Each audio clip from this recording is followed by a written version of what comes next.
Hello there.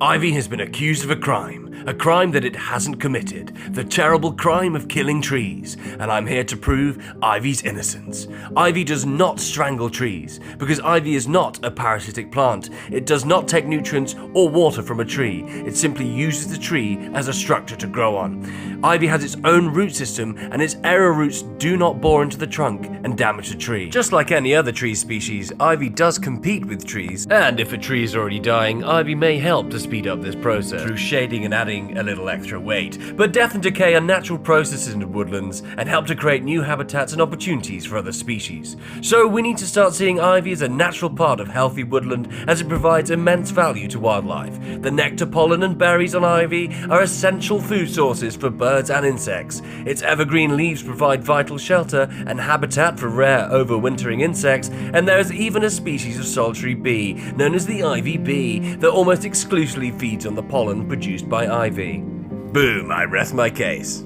Follow for more.